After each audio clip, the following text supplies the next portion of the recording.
Social media is destroying your mental health, so disconnect now. Welcome back to my channel. Now, as someone who is heavily involved in social media and has been on these platforms for many years now, I have seen the good, the bad, and the ugly. And several years ago, I took a detox of 7 months off all platforms where I was able to gain true clarity, which is why now I'm in my own little bubble and I am detached and disconnected, which keeps me mentally sane. So in this video, I want to bring awareness and make you realize that we are living in a false reality, which you can get sucked into, which can be very damaging because unfortunately, social media is at the forefront of everything that we do. It's everywhere. We can't escape it. It's on our phones. It's on our laptops. We need it to build a brand, build businesses, monetize, launch products, find out where we're going on holiday, what restaurant we're going to next, who's up to what are they doing? It's everywhere, but it's how you use the platform rather than the platforms using you. You have to be the creator, not the consumer, and you need to have that ability to hit the block button and remove things off of your feeds that are damaging you and are toxic.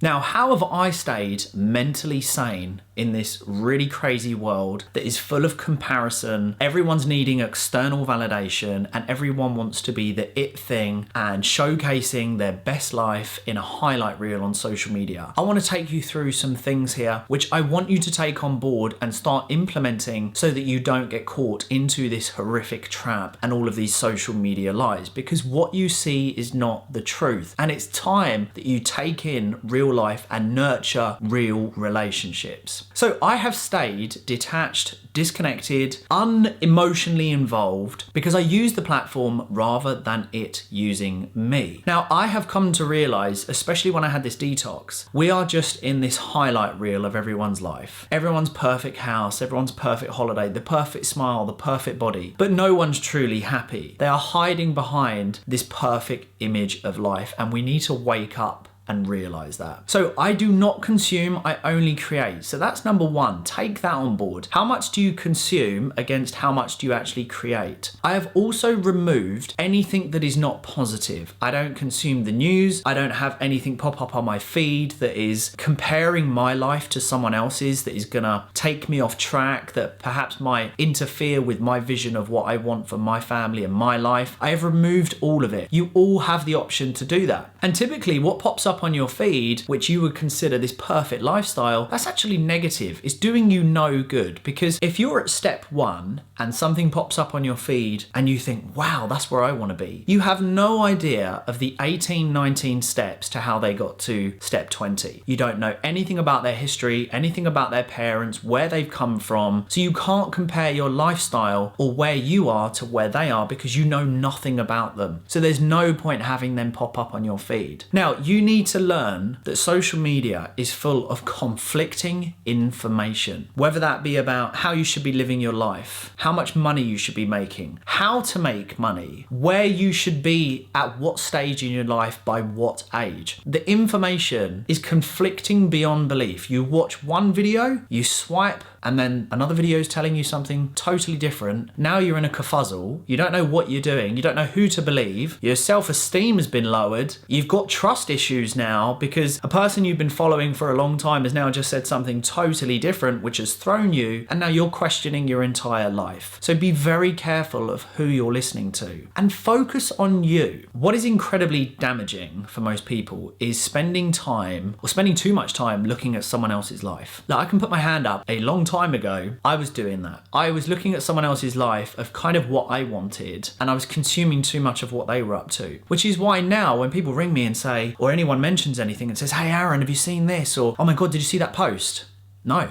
I haven't seen it. I don't look at anyone else's stories. I don't even like anyone else's posts. Not because I don't want to, it's just that I'm not actually seeing any of it because I don't consume. So it's super, super important. You don't compare your life to someone else's because you have no idea how they got there. And typically you'll spend too much time watching someone else rather than focusing on you. Also, remember, everyone's circumstances is different. You can't go on social media or see a reel pop up and think, wow, they've got it all. because you have no idea. You might have a young family. You might have lost a partner. You might be on your own, a single parent, lots of bills, lots of responsibilities, and you're looking at a mid-20-year-old who still lives at home, has a rich mummy and daddy, has been given everything, but they're showcasing this perfect life like it's all hustle mentality and they've built everything on their own, and you're just a lazy failure that hasn't achieved enough. You don't know someone's story, so the only thing you gain is mental health issues. It's damaging. So cut it out. Stop comparing your life. Now, the damage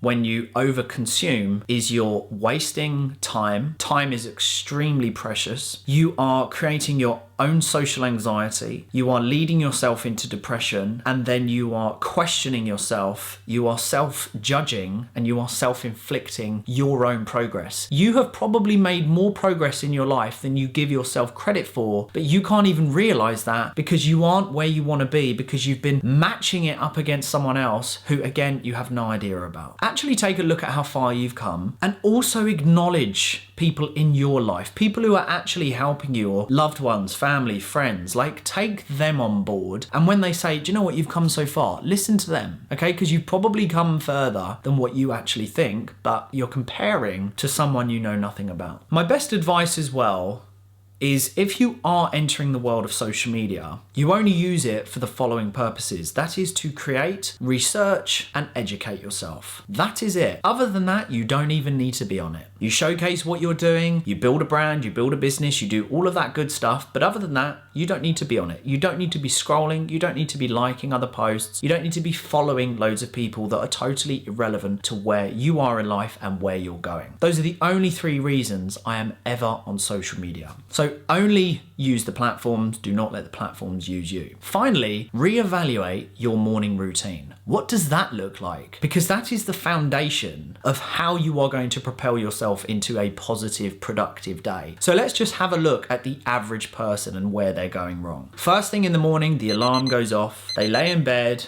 and the phone is up to their face. And they're scrolling on social media. They've not even said hello to their partner, their kids, whatever's going on, real people around them. And they're scrolling. They haven't woken up, the brain's not functioning correctly. And you're consuming, again, the highlight reel of a perfect life, which you so desperately want. So now you're getting all this social anxiety and you're apprehensive about your own day. And then what we're doing is we're going downstairs, we haven't acknowledged anyone, and then we're gonna consume coffee. We're gonna take on board caffeine, a stimulant. That now causes you to be anxious, apprehensive again. And now you're a little bit paranoid.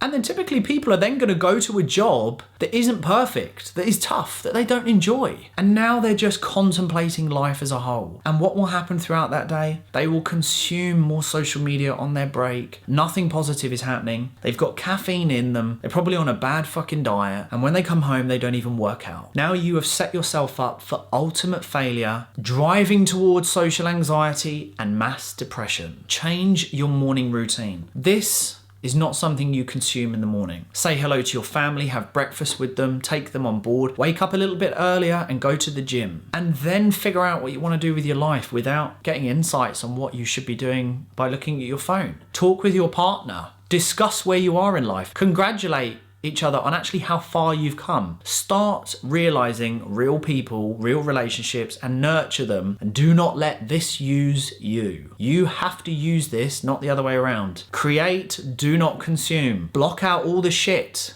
that is just confusing you and fucking with your mind. So I hope this video has been very open, very real. It's maybe made you reflect on things that you're doing, things that you need to change. If you did get any value, let's make it a fair exchange. Please do hit like and subscribe. Really helps me create more videos. Leave a comment on maybe a video that you would like to see that I can then take a look at, and maybe I create a video around that. But until next time, please do not get caught up into the very dangerous world of social media. It can be used for good or it can be used for bad. There is a good side and there is a dark side. Be on the good side. I'll see you all soon in the next video.